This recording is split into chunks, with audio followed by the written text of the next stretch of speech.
Bom dia, boa tarde, boa noite.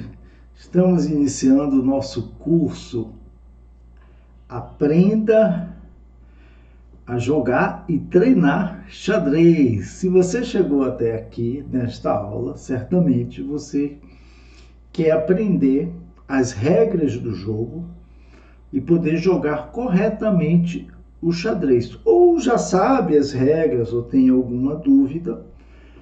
E lembrando que o nosso curso, nesse primeiro módulo, né, nós vamos aprender a jogar xadrez e nos demais módulos vocês já vão começar a treinar xadrez, aprender como treinar xadrez, como desenvolver o seu xadrez, né? Para que você possa jogar o xadrez em torneios ou xadrez online, né?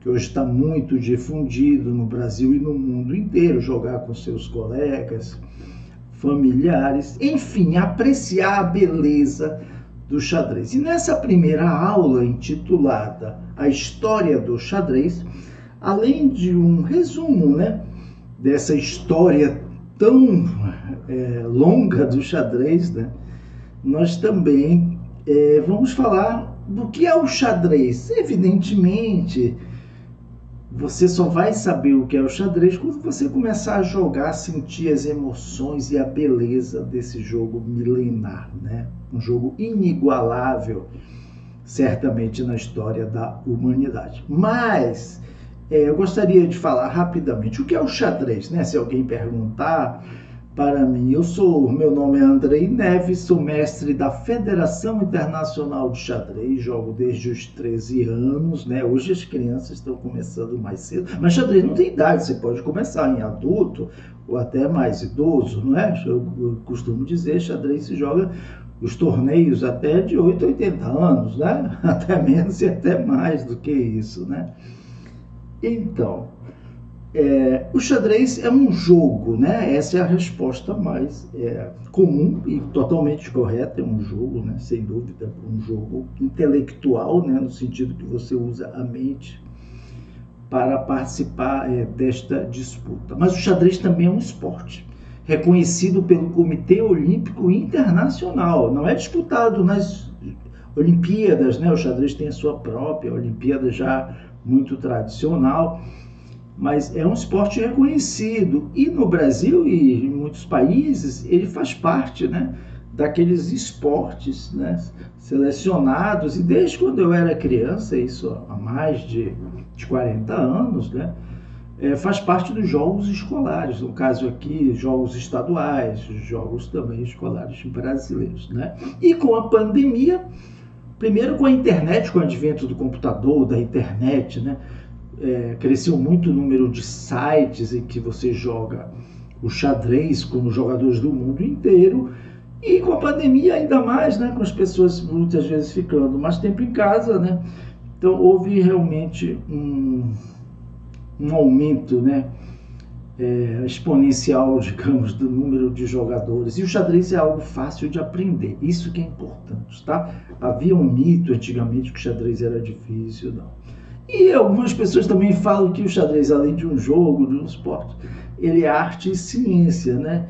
Dentro, assim, talvez não desse rigor, como se conceitua ciência e arte, mas é porque existe uma beleza, né, no xadrez, né, uma estética realmente que nos dá prazer, né?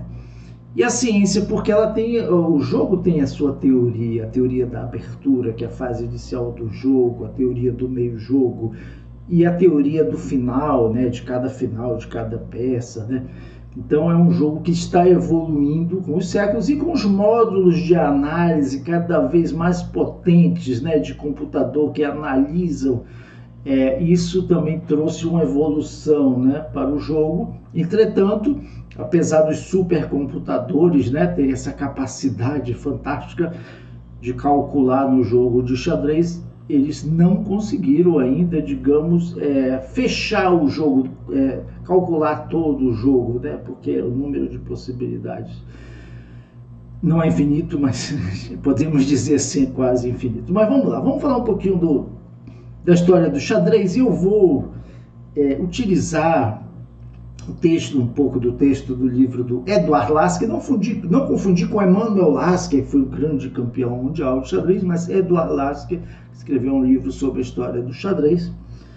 E eu vou passar para vocês alguns pontos que eu acho que são importantes, né, para que você conheça a história do xadrez, né? Na verdade, o nascimento do xadrez foi na Índia, né? E o precursor, né, o ancestral do xadrez, foi um jogo chamado Chaturanga, que provavelmente surgiu, não há muita certeza, mas no século IV antes de Cristo, né? Há mais de 2000 anos, mas não era o xadrez que a gente joga hoje. O xadrez que a gente joga hoje foi levado pelos muçulmanos, né, para a Europa, né, durante a Idade Média, e ali houve mudanças, né, de nome de peças, de regras, né, e chegou praticamente a última mudança, não tem mais do que 500 anos, mudança na regra, né? Então a gente pode dizer que o jogo que a gente joga hoje foi consolidado as regras há mais ou menos 500 anos, o que já é muito tempo, né?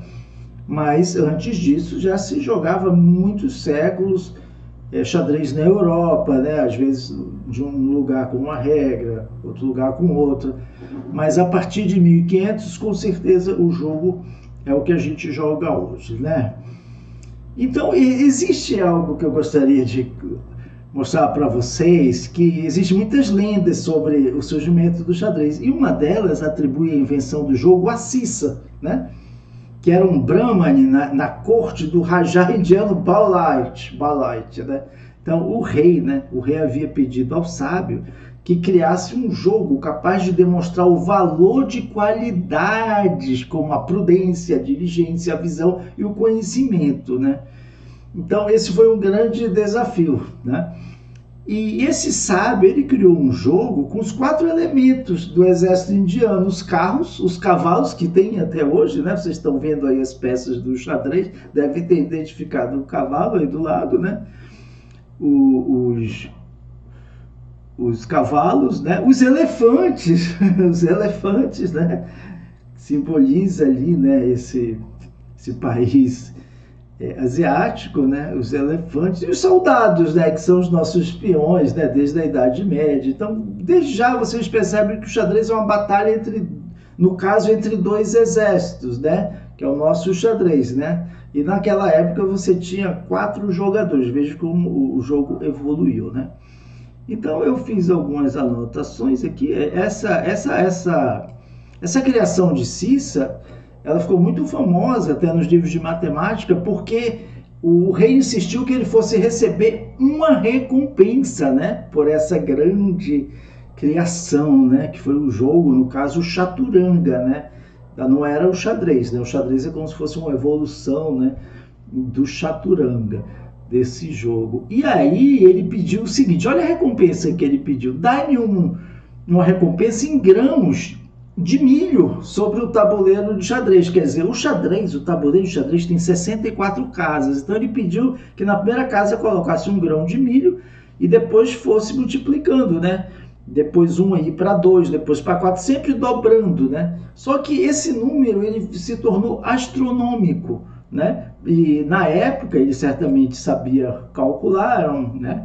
Tinha o conhecimento da matemática, mas deixou impressionado, segundo a lenda, o rei. Por quê? Porque chegou um momento aqui que não tinha passado só um pouco, né, da metade das casas, já toda a produção de milho da Índia já não era suficiente para pagar a recompensa, e isso tem alguns livros que contam um pouco dessas histórias, né, da matemática, né, que é muito interessante, tá?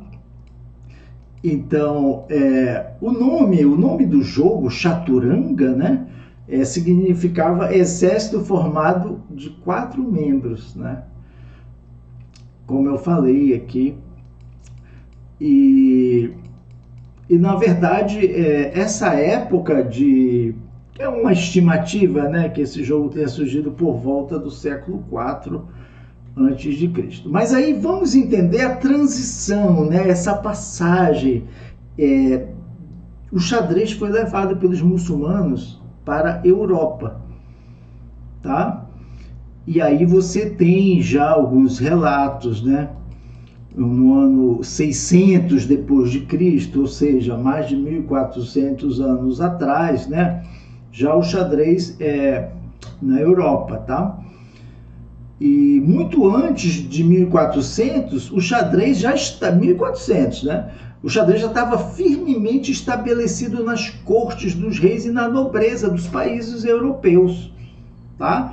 Então, na verdade, o fim da Idade Média, no século XV, também coincide, né? Praticamente com a consolidação do jogo de xadrez com as regras que a gente tem até hoje. Certo? Então, aí o que acontece é que mais para frente, no século XIX principalmente, ainda que no século XVII, no século XVIII, nós tivemos alguns jogadores conhecidos, né? Mas a partir do século XIX, o xadrez começou realmente a se organizar e realizar torneios, né? Torneios com regras bem estabelecidas. E surgiram grandes nomes, como o enxadrista dos Estados Unidos, Paul Morphy, né?